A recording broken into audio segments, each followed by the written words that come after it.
This is the third stop on our Viking cruise. This is the town of Vernon. We had a brief stop this morning in La Roche-Guyon. I did a small gouache. I'll put an image of it here. I didn't film that because I was moving pretty quick. There was information in our cabin in the little daily newsletter talking about this ancient mill straddling two of the remaining piers of this ancient crumbled down bridge that's been demolished and rebuilt over and over again. So what a beautiful subject. I'm going to go try to find a place that's in partial shade and get set up and do a quick oil painting. Alright, here's the scene I'm going to paint. This beautiful old mill. From the information placards nearby, it says it's the last of like 9 mills that used to straddle this old bridge. Really interesting history. There's also a bunch of famous artists that have painted this old mill. I can see why. It's just composition waiting for you. So I'll start by doing kind of a detailed pencil drawing. I want to get the perspective right and the dimensions right. I'm looking at it. It's strange because this pier looks like it's just slightly out of flat, but this pier is much more turned, so the bridge must turn a little bit there. So that'll be something to pay attention to and be careful with the drawing. I'm going to zoom in something like this on an 11 by 14 inch panel. I want a little bit of the water below as well. Maybe some of those water lilies we'll see. Alright, I'm working on an 11 by 14 inch oil primed linen panel from Centurion. I brought a few of those along, as well as the oil primed linen pad from Centurion, 10 sheets per pad. I get that from Jerry's, I think, really affordable, high quality product. And I've also got the 11 by 14 inch Canson oil canvas paper, which is much more absorbent. The paint goes on quickly and stains quickly, so it's hard to erase back and get back your lights during the wash. Got an audience of ducks, pretty ducks sitting nearby.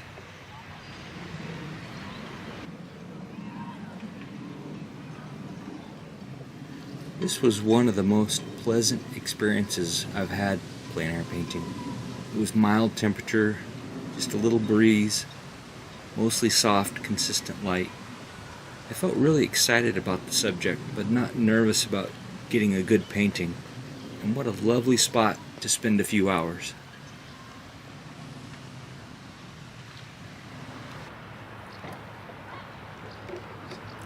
Alright, I got a few new colors out. Got yellow ochre and sap green. Added those to the colors I already had down on my palette. I have some colors left over from the last painting session that I just set off to the side of the palette. I'll use them up as I can. They're all still in pretty good shape. I got the yellow ochre out because the whole scene kind of has an ochre feel to it, especially the mill itself, Naples yellow or yellow ochre. I like using yellow ochre in the initial Gamsol wash because it kind of dilutes like a transparent if you go thin enough. So I'll kind of use that for the majority of the scene, and then I'll go with some alizarin crimson into the background, and maybe a little bit of burnt umber in the foreground, and then some of the stone to bring those things forward. Also in the shadow areas and the darker areas of the building. I don't want to completely erase my pencil drawing doing the wash. I just want to kind of seal it with the wash. If you go light and don't scrub too much, you can leave that pencil drawing and then follow that as you paint.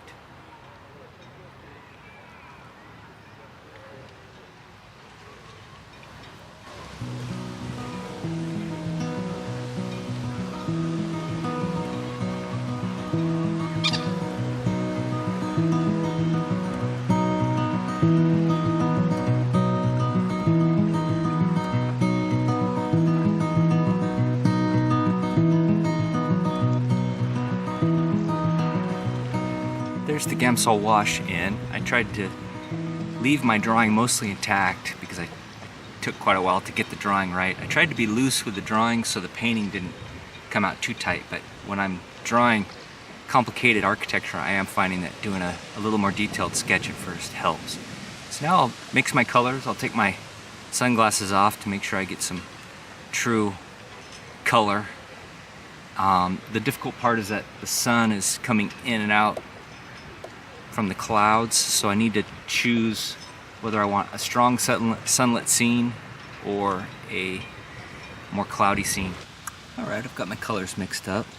I've got some sky colors here, the top of the sky, the bottom of the sky, and then clouds.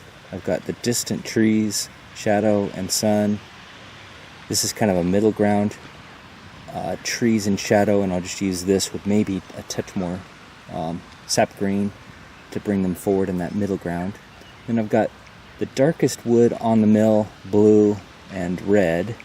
The blue seems to be a little darker than the red. Then more gray wood, more warmer gray wood. This is the warmish rock color on some of those pier blocks, especially the further one. This is kind of a mother color that I mixed up. I matched it to the stuccoed portions of the building. And then whenever I needed white, I tried to use this as my white in all of these mixes to try to bring some harmony. This is a mixture of titanium white, yellow ochre mainly, with a touch of Windsor lemon. This is kind of a bluish rock in the sun, and these are also the rocks in the shadow. These are just leftover colors from yesterday. This is the foreground tree in shadow, foreground tree in sun, and the pool of water in the foreground. And then for the other colors, for the water, I'll just use these colors that I mixed to show the depths of the pool and the reflections. I don't think I'm going to leave any of the water lilies. This painting isn't really about the water lilies, so I'm not going to clutter it up. It'd be so close to the bottom anyway. If I want to do a larger studio version, I could make maybe an interesting design with some of those lilies in the water. Now I'll turn my panel so I'm not staring at such a brightly lit panel. It's perpendicular to the sun right now. So now I'll just use the biggest brush I can to get the job done while trying to keep some of the detail. I've had quite a few people come by giving me the thumbs up on the drawing, which is always nice. I deleted the modern bridge as well. I didn't think it added anything to the composition, just kind of cluttered things up. So this view does not show that new bridge.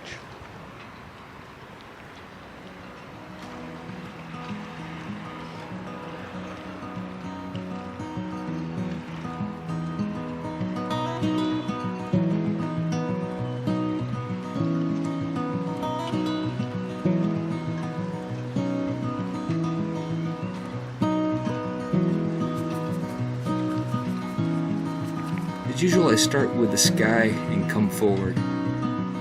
This helps me to key the entire painting off the sky, which is usually near the lightest value. It also helps me to keep the sky and cloud colors clean. I can then paint the next closest layer, the next set of shapes, into that clean color. You don't have to do it this way. I sometimes paint the near focal point or the center of interest first, then spread out from there. I know many artists that do that, or something completely different. To each their own.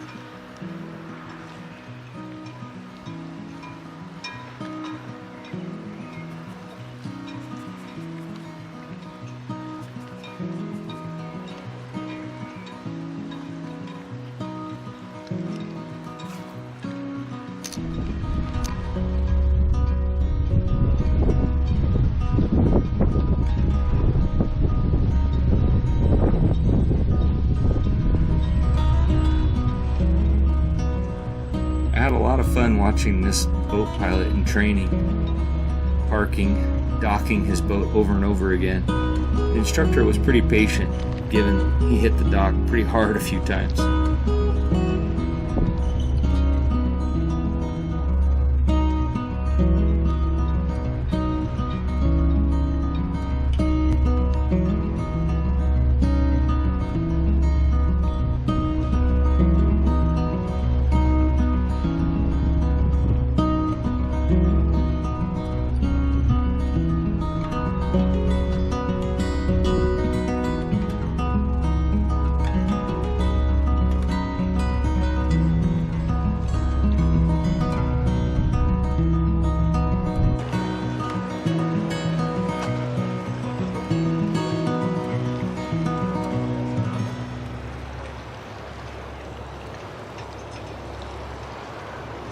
Here you can see I'm trying to follow the slopes in this roof. It kind of curves down and it goes through a little bump and then another dip and then another bump. So I'm just trying to paint my brushstrokes to follow that, and I'm adding various colors to this mother color to try to match the value and the color I'm seeing here without mixing so many individual colors.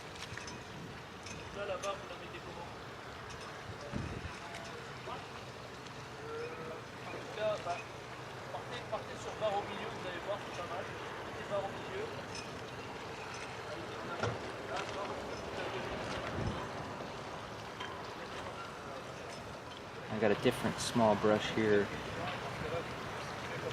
for the dark wood colors. I can put my finger on the area that hasn't received a second layer of paint to steady my hand if I need to. I can also get my maul stick out.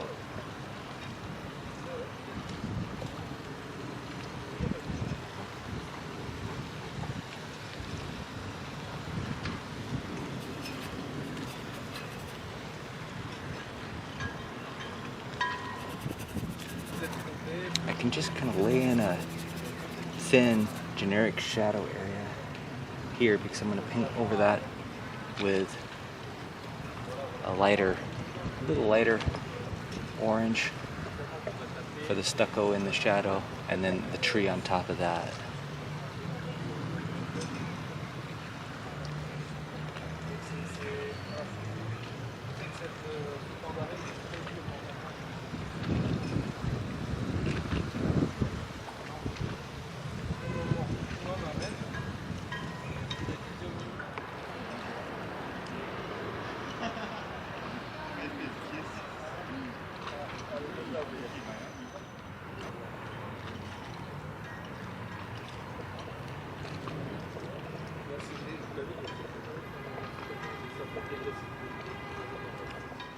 Okay, now I'll paint the shadow and then the light on the stone. I've already painted a little bit of the light on the stone just using the same colors from the stucco of the building. I'm really glad it's long summer days. People are very interested and very appreciative of the art here, so I keep getting interrupted, which is actually just fine. It's fun, but I'm glad I have a lot of time, a lot of consistent light to get the painting done.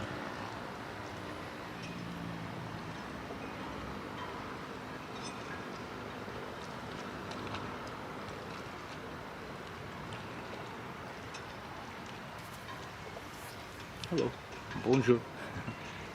Sorry, parlez-vous anglais? Thank you.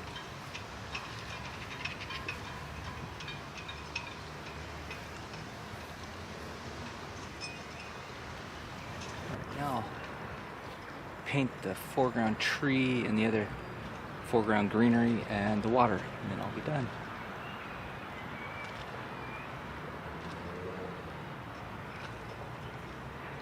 I don't know why anyone would say the French are rude or unfriendly. I've only had great experiences here. As long as, well, I always take the initiative whenever I travel to a new country to learn just a little bit of the language and make an effort to at least be able to say hello properly, please and thank you, and you're welcome, and where is, just basics. It doesn't take much effort at all, and people just warm up, and I'm always amazed at how well people around the world speak English, and so they almost always can speak fine English, but I always like to make a little bit of effort.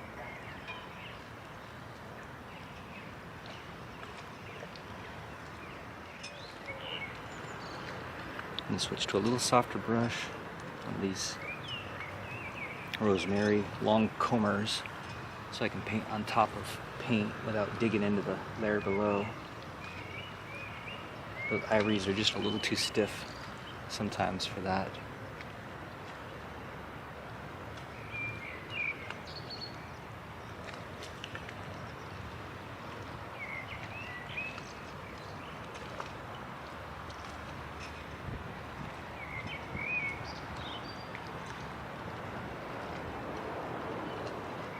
Not painting every leaf, I'm just suggesting a leaf texture on top of the shadows.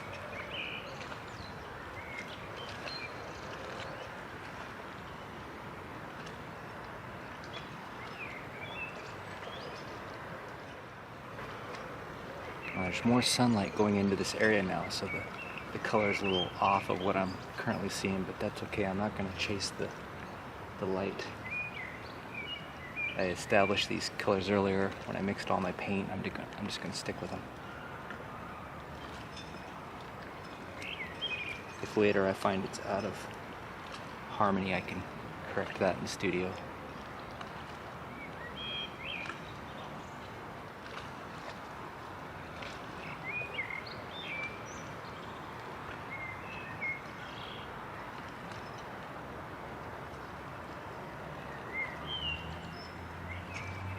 Kind of like how that came out, so I'm going to leave more of it exposed than what's really exposed here in person. This is almost completely covered by leaves here in person, but I want to show more of it.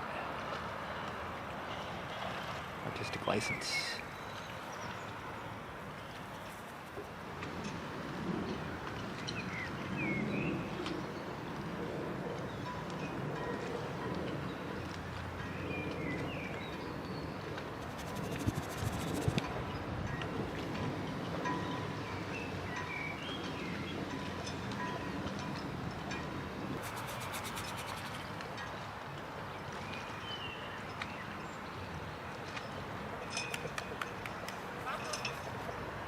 Oh, merci beaucoup.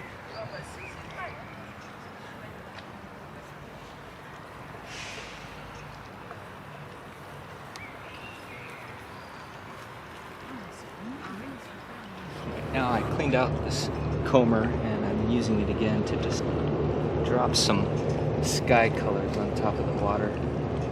The paint's really setting up, getting sticky. So these combers do a nice job of just dropping little random bits of color without disturbing what's already down on the panel. They're really long and soft.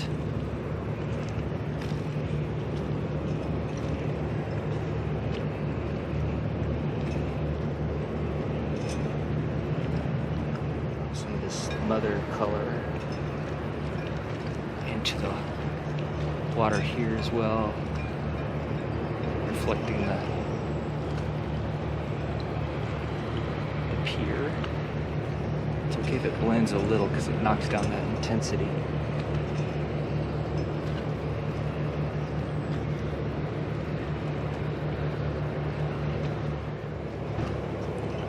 I don't want to draw individual ripples. I don't want it to be that fiddly. So I'm just trying to suggest in an abstract way. This is light reflecting on water.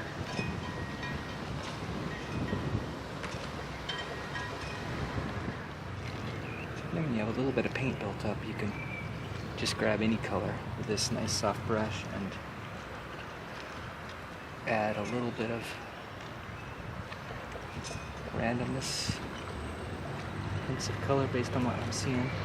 The problem is the light's changing now and I'm getting a lot more light reflected up under the bridge and I'm wanting to chase it, so it's time to be done. What a beautiful place. It's just hundreds of paintings right here.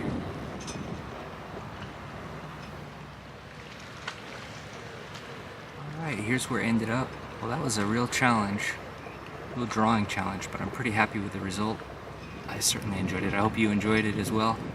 If you can, I definitely recommend visiting Vernon, France, or I guess you'd say Vernon, doing some painting here. As always, thanks so much for joining me. If you you like these videos, please like and subscribe, and I'll see you in the next one.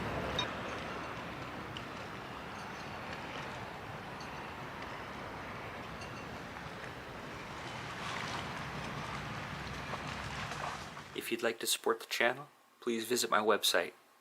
I sell these little plein air pieces at a reasonable price because I consider them practice. It really makes me happy when someone likes my art enough that they want to hang it in their home. You can also sign up for my newsletter and stay up to date on my new work and shows and get a discount on original art and prints.